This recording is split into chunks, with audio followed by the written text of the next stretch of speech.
Donc maintenant, comment vérifier si la marchandise est arrivée? Dans notre cas, par exemple, si la marchandise est arrivée chez le transiteur, oui ou non. Donc nous allons voir deux cas. Un cas où la marchandise n'est pas encore arrivée et un autre cas où la marchandise est déjà arrivée. Donc vous allez voir la différence entre les deux. Donc pour cela, nous allons avoir besoin d'une application, d'une plateforme qu'on appelle QAID 100. C'est-à-dire QUAIDI suivi de la lettre du chiffre 100. Voilà, et vous prenez entrée. Donc quand vous cliquez, vous allez voir que c'est en anglais comme ça. Comme je vous ai toujours dit, vous faites un clic droit, vous traduisez en français. Donc ça vient en français. Donc courrier sans vérifier. Le premier lien là, vous cliquez sur ça. Voilà, QD 100, vous cliquez sur le premier lien. Et ici, vous traduisez en français. Voici ici, traduire en français. Vous cliquez sur français et ça va venir en français. Voilà, donc voici ici, c'est ici que vous descendez un peu, ce qui dit ça, vous allez voir une fenêtre ici, voilà, avec une enveloppe ici, une flèche ici, donc c'est ici que vous devrez mettre le numéro. Donc je vais venir maintenant sur ma page Alibaba, où j'ai fait les achats, pour essayer de voir si on peut voir les numéros d'expédition. Comme je vous ai dit, une fois que vous achetez, demandez toujours au fournisseur de vous envoyer le numéro d'expédition dès qu'il a envoyé le produit. Donc nous allons prendre le premier produit que j'ai acheté ici. Voilà, c'est une des rasoirs, les rasoirs que j'ai payé. Donc on va voir si ces rasoirs là sont arrivés ou pas. Voilà. Donc ici, quand j'ai payé, j'ai dit merci de me donner le numéro d'envoi une fois que c'est fait. Voilà, donc je l'ai dit d'envoyer, maintenant je l'ai demandé de me donner le numéro d'envoi une fois que c'est fait. Il dit OK. Et après avoir envoyé, il m'a envoyé le numéro. Voici le numéro 90 63 63 et ainsi de suite. Donc je vais copier ce numéro là.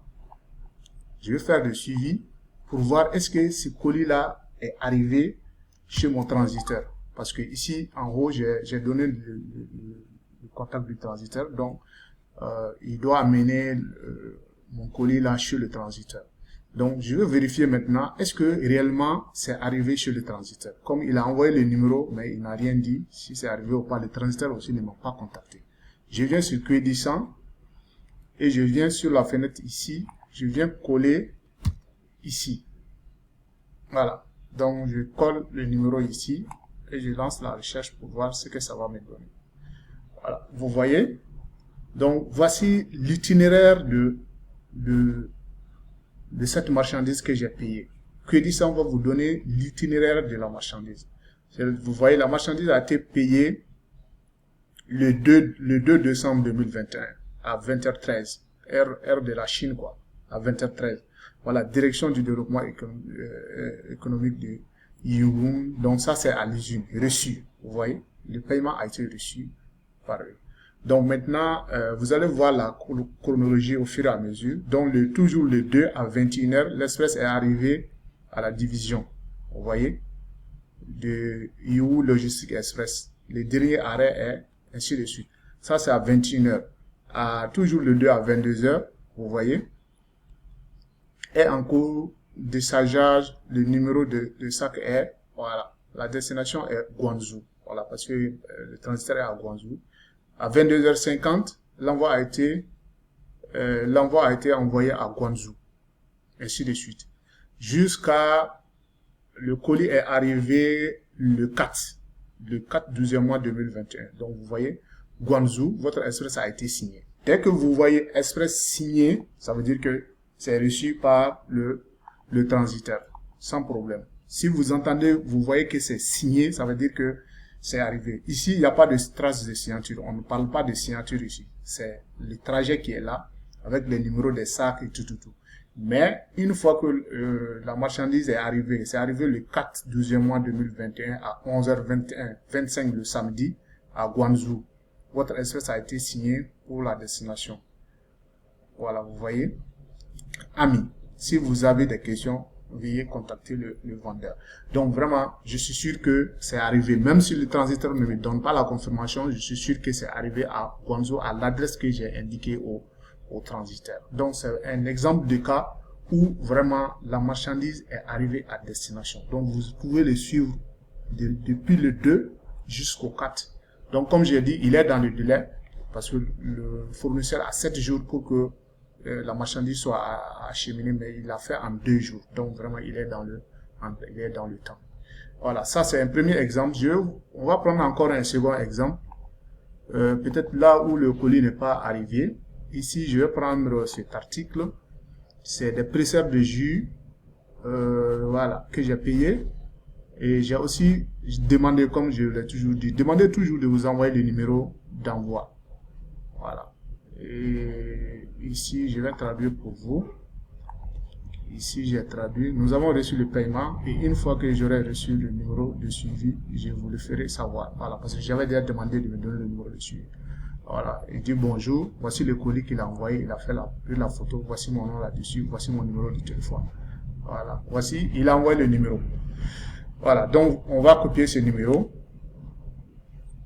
comme on l'avait fait. On va venir toujours dans Crédit-Sans. On va effacer l'ancien numéro qui était là. On va coller le nouveau numéro. Donc c'est SMNE, c'est EMS. Donc on va sélectionner et on va lancer la recherche. Voilà. Donc vous voyez ici, la marchandise a été payée le 9 du mois 2021 à 10h36. Vous voyez, c'est l'évolution qui est là. Voilà. Il a été reçu et envoyé par poste. Donc, ils ont reçu le paiement et ils ont envoyé par la poste à 10h36. Toujours le 9 à 14h36, départ. Voilà, département de collecte de Orange, ainsi de suite. Prochain arrêt, centre de traitement. Donc, c'est vraiment le circuit que la marchandise va faire jusqu'à chez le transiteur qui seront décrits ici. À chaque arrêt, ils vont mettre la date et l'heure. Et à 15h, arrivé au centre de traitement central du district postal de Baudin, transit. Ça, c'est un centre de transit. Donc, c'est arrivé au centre de transit. Le vendredi, ça c'est aujourd'hui. Je fais cette vidéo là aujourd'hui. Donc, vous voyez, le 10, 12e mois, départ, centre de traitement central du district. Voilà. C'était arrivé ici le 9. C'était toujours au centre de transit de Baudin le 9. Et c'est aujourd'hui que la marchandise a été embarquée pour le prochain arrêt, c'est le centre de traitement de Guangzhou. Donc maintenant, ça part à Guangzhou. Et ça doit aller encore dans un centre de transit à Guangzhou avant d'arriver chez mon transiteur. Donc ici, je suis sûr que la marchandise là n'est pas arrivée encore à destination parce que ce n'est pas été signé d'abord. Vous avez vu, dans l'autre cas, nous avons vu que la marchandise est arrivée et signée. Ici, ce n'est pas encore signé. Ça veut dire que la marchandise est toujours en cours. Ça a quitté l'usine et ça va vers le siège de mon transiteur.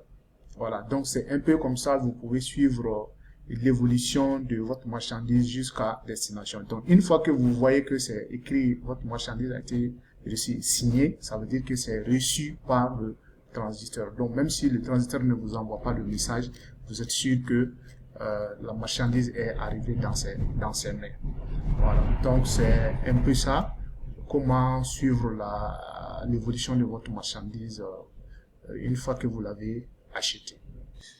Alors, si cette vidéo vous a été vraiment utile, merci de soutenir cette chaîne en vous abonnant et surtout d'activer la cloche de notification pour recevoir toutes nos vidéos. Et n'oubliez pas aussi de nous laisser un gros pouce en l'air. Vous trouverez également en bas de cette vidéo le lien de la formation complète sur les achats en ligne sur Alibaba en toute sécurité. Je vous remercie et à la prochaine vidéo.